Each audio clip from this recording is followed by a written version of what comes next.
Hi welcome to track more in civil engineering channel. நம்ம சேனலை இதான் ஃபர்ஸ்ட் டைம் பார்க்குறீங்களா? அப்போ மறக்காமல் சப்ஸ்கிரைப் பண்ணிவிடுங்க.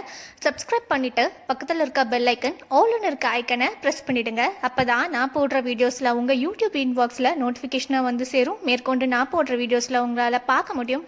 வாங்க வீடியோக்குள்ளே போகலாம். Hi hello welcome to track more in civil. இந்த வீடியோவில் நம்ம எதை பற்றி பார்க்க போகிறோம் அப்படின்னா ஆன்கோயிங் ப்ராஜெக்டான ஃப்ளைஓவர் பிரிட்ஜ் இன் துபாயில் அங்கே பார்க்க போகிறோம். ஆமாங்க, upgrade of Dubai to all ரோடில் ஒரு ஃப்ளைஓவர் பிரிட்ஜ் வந்து இப்போ கன்ஸ்ட்ரக்ட் பண்ணிகிட்டு இருக்காங்க. அதோட சிறப்பு அம்சம் பார்த்திங்கன்னா ரேம்பிங். ஆமாங்க, இதில் ரேம்பிங் யூஸ் பண்ணி இந்த ஃப்ளைஓவர் பிரிட்ஜ் கன்ஸ்ட்ரக்ட் பண்ணியிருக்காங்க. இதில் வந்து 4 ரேம்ப்ஸ் யூஸ் பண்ணி கன்ஸ்ட்ரக்ட் பண்ணியிருக்காங்க. Ramp 1, ramp 2, ramp 3 and ramp 4.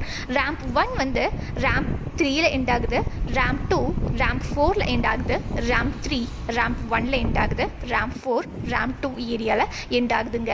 இதில் வந்து pile cap, column, bottom slab, top slab, road வீரோ, வியரிங், மார்க்கிங் இதெல்லாம் யூஸ் பண்ணி கன்ஸ்ட்ரக்ட் பண்ணியிருக்காங்க. இது வந்து ஒரு 2-வே லேண்ட். இதோட மெயின் பர்பஸ் பார்த்திங்கன்னா, ஏன் இந்த ஃப்ளைஓவர் பிரிட்ஜ் வந்து கன்ஸ்ட்ரக்ட் பண்ணியிருக்காங்க அப்படின்னு பார்த்திங்கன்னா, துபாயில் அதுவும் ஆலியன் ரோடில் பயங்கரமாக டிராஃபிக் இருக்காங்க. அந்த டிராஃபிக்னால ஆக்சிடெண்ட்டும் நிறையா நடந்துகிட்ருக்காங்க. அதனால் அந்த டிராஃபிக்கை கன்ஸ்ட்ரக்ட் பண்ணுறதுக்காகவும் ஆக்சிடெண்ட்டை மினிமைஸ் பண்ணுறதுக்காகவும் முக்கியமாக மெயின் பர்பஸாக இந்த வந்து ஃப்ளைஓவர் பிரிட்ஜ் கன்ஸ்ட்ரக்ட் பண்ணியிருக்காங்க. அதில் சிறப்பூட்டும் வகையெல்லாம் இந்த ரேம்பிங்கை வந்து எக்ஸ்ட்ரா யூஸ் பண்ணி கன்ஸ்ட்ரக்ட் பண்ணியிருக்காங்க.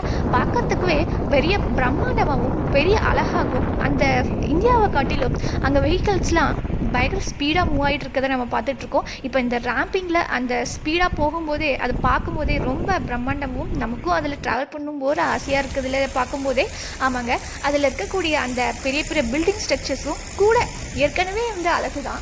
இப்போ இது கூட ஒரு அழகு சேர்க்கும் வகையில் இந்த ரேம்பிங் ஃப்ளைஓவர் பிரிட்ஜில் வந்து நம்ம ட்ராவல் பண்ணும்போது அதில் போய் நம்ம ட்ராவல் பண்ணணும்னு நினைக்கும் போதே ஒரு பிரம்மாண்டமும் ஒரு அழகும் ஒரு சுவாரஸ்யமும் நமக்கு வந்து மனசுக்குள்ளே தோணிகிட்ருக்கு இல்லைங்க? ஆமாங்க, நமக்கும் சான்ஸ் கிடச்சிச்சு அப்படின்னா இந்த ஃப்ளைஓவர் பிரிட்ஜில் வந்து ஓப்பன் பண்ணதுக்கப்புறம் துபாய் போகணும் அப்படின்னா நம்ம போய் இதில் வந்து விசிட் பண்ண பார்க்கலாம். நெக்ஸ்ட்டு இதோட வந்து வித் பார்த்திங்கன்னா 10 மீட்டர். இதோட டோட்டல் லென்த் வந்து 7.4 கிலோமீட்டர். இதில் வந்து MSE வால்ஸ் யூஸ் பண்ணி கன்ஸ்ட்ரக்ட் பண்ணியிருக்காங்க. That is mechanically stabilised walls வந்து எர்த் ஒர்க் வால்ஸ் வந்து கன்ஸ்ட்ரக்ட் பண்ணியிருக்காங்க. எவ்வளோ தூரத்துக்கு அப்படின்னா 4.2 கிலோமீட்டர்ஸ்க்கு இந்த MSE வால்ஸ் வந்து யூஸ் பண்ணி கன்ஸ்ட்ரக்ட் பண்ணியிருக்காங்க.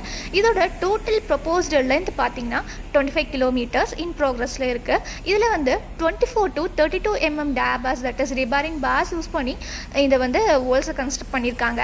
இதில் வந்து rivers sand, as usual rivers sand use பண்ணி தான் கன்ஸ்ட்ரக்ட் பண்ணியிருக்காங்க. இதில் வந்து பிரிட்ஜ் வந்து அந்த சர்க்கிள், அதோட சிறப்பம்சம் ஏற்கனவே இந்த ரேம்பிங் சொல்லிட்டேன். சொன்ன மாதிரி இந்த அழகு, அந்த நைட்டில் கூட அந்த அழகு, அந்த ஃபுல்லாக லைட்டிங்ஸ்லாம் செட் பண்ணியிருக்கிறத நம்ம பார்த்துட்ருக்கோம். அந்த அழகும் அந்த பிரம்மாண்டமும் இந்த வார்த்தைகளால் நான் சொல்கிறது வரை நீங்கள் இந்த வீடியோ மூலிமா நான் இங்கே பார்த்துட்ருக்கிறது எனக்கும் ரொம்ப சந்தோஷமாக இருக்குது, என் மூலிமா நீங்கள் பார்க்குறது. அதே மாதிரி அதில் அந்த ஹைட்டும் பார்த்தீங்க அப்படின்னா ரொம்ப ஹைட்டாகவே இருக்குது. அந்த ரேம்பிங் வந்து ஒன்றும் எண்ட் ஆகும்போது அந்த சர்க்கிள் மாதிரி அந்த அழகும் அந்த பிரம்மாண்டமும் அந்த இதுவும் வந்து அந்த பிக்சர்ஸ், ஓவரால் பிக்சர்ஸை வந்து லாஸ்ட்டாக போட்டிருக்கேன். அது பார்க்கும்போதே உங்களுக்கு தெரிஞ்சிருக்கும் அது எவ்வளோ பிரம்மாண்டமாகவும் எவ்வளோ அழகாகவும் எவ்வளோ தத்துருவமாகவும் இதை வடிவமைச்சிருக்காங்க அப்படின்னு சொல்லிட்டு. ஏற்கனவே துபாயில் நிறைய கன்ஸ்ட்ரக்ட் பண்ணியிருப்பாங்க இந்த மாதிரி. இதை வந்து மேலும் அழகு சுற்றிருக்கு துபாய் அண்ட் ஆலியன் ரோடுக்கு. நன்றி.